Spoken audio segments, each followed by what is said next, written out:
弟兄姊妹平安，今天是2026年的4月24号。今天的经文是诗篇23篇，出埃及记第3章16节到22节，第4章18节到20节，彼得前书第2章13节到17节。今天要跟大家分享的主题是尊重所有的人。今天的分享，牧师将不会读圣经的经文透过今天的经文呢，牧师撰写了一个短文，邀请我们一起来思考这一次总会所提出的10年条款，我们来反省教会的呼召。4月22号，台湾基督长老教会的总委会呢，在第71届通常年会当中提出一个法案的增修案。它是从洗礼陪参会员资格以及这个权责的条例来修改，内容是将执事选举的资格增列了为外国籍含大陆港澳地区含规划者陪参10年这件事情引起现场议员的热议正反两方有很多的意见，其中有几位主张修改的人提到，国外有台湾教会因为被中国基督徒在会员大会当中举手将台湾人驱逐霸占了教会的房产。也有另外一个原因，因为最近在政治上白党有匪谍卧底的问题出现，因此这个以政治为思考的法案就出现了。有几个问题，牧师想邀请兄姐一起来思想的。第一个是发生的实例在会场的分享当中都是用听说了就是说我们要问的是美国或是其他移民的教会所发生的侵占的问题是在哪一个教会哪一个教派，到底有几间，真的有那么严重吗？是谁扩大了这个问题？的确这个事情曾经发生在美国的某一个独立的教派，但牧师所牧会所属的这个美国长老教会 PCUSA 并未发生这样的问题，现场都没有人问我。第二，国内与国外，基本上牧师认为国外的情形跟国内的情形是大不相同的但整个的环境不一样。第三个，政治的问题，关于卧底间谍的部分，其实我觉得这应该由政府部门来把关把教会的体制彻底的政治化是否适当，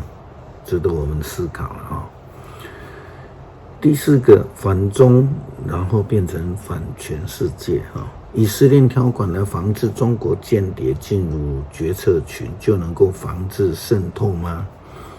为了防止中国间谍渗透到教会，这个法案是否真的有效？他们如果真的想渗透，其实坦白讲应该已经有了过去国民党以前就有职业学生职业基督徒为什么那时候不防治呢？为了防止中国制定了这种外籍规划的，那牧师的想法是，如果你们家要关门没问题但是你不能强迫我家也关门嘛所以况且这个法案已经向全世界宣告了我们的反外的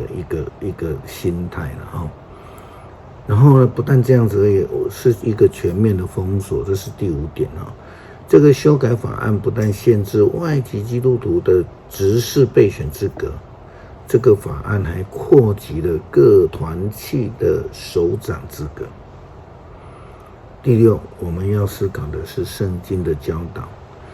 今天的2处经文其实都提到了出埃及记第3章记载，上帝呼召摩西回去埃及，带领受拣选的以色列人出埃及，并且预告将会施行灾难在埃及的全地。许多人误解圣经的记载，说上帝只让埃及人受灾害，但是事实上并非如此。我们都知道有逾越节的记载，那就是因为以色列人也同样的面对灾难，但是因为他们在这个当中选择了上帝，而蒙受上帝所赐代罪羔羊的牺牲救赎。当圣经出埃及记记载出埃及的人数的时候，有一段经文告诉我们，除了以色列人以外，还有其他族裔，和合本说闲杂人等他们也是上帝拯救的对象。这告诉我们什么呢？彼得前书第2章13节到17节，中间17节，彼得告诉我们要尊重所有的人。华语的翻译是尊重每一个人。我们从这个教导领受到什么提醒呢？第7，受恩的台美教会。第一点，我要分享洛杉矶台湾基督长老教会牧师陈牧会在洛杉矶台湾基督长老教会，它是设立于1970年，是北美的第一间台湾人长老教会。1971年申请加入 PCUSA， 就是美国长老教会。1973年就正式升格为堂会，可以参照牧师放了一个连结，教会的李永硕执事他执笔的洛杉矶台湾基督长老教会的历史第二个，我们成立了华语礼拜。虽然在历史的记载当中，洛杉矶台湾基督长老教会曾经受统派人士纵火烧教会，也有教会里面的人反对向说华语的向中国人开放，但是教会为了因应台湾年轻人的教育背景，我们也成立了华语礼拜。可喜的是，在我们当中有3位来自中国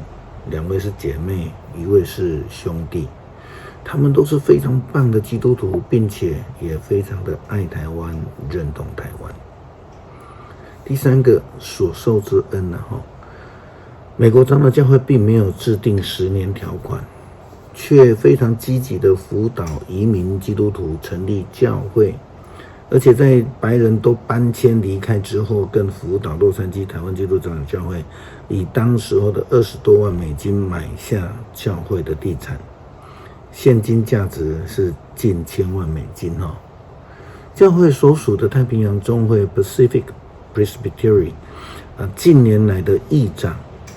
委员会的主席都由日裔牧师、韩裔牧师担任。想一想，多数的台美教会在国外是受到这样的一个接纳，这样的恩典，如今我们却制定了10年条款，不是为了宣教，却是为了巩固教会财产。最后一点，宣教的教会，教会的存在是为了宣教，为了服务。这也是160年前苏格兰的宣教师，甚至加拿大宣教师他们来台的最大动机，不是吗？台湾基督长老教会的发展到今天的规模，若不是因为宣教师的努力，那我们不是为了宣教而存在，那为什么？彼得提醒我们要尊重每一个人，这个就是宣教，这个就是服务，没有其他的目标求主怜悯我们我们感谢上帝的保守带领，让我们透过苏格兰的宣教师、加拿大的宣教师的委身，得到今天这么丰硕的成果。求主怜悯我们，赦免我们，让我们明白教会存在的宣教责任，让我们不要当那个领受1000的仆人。祷告奉主耶稣基督圣名求，阿们。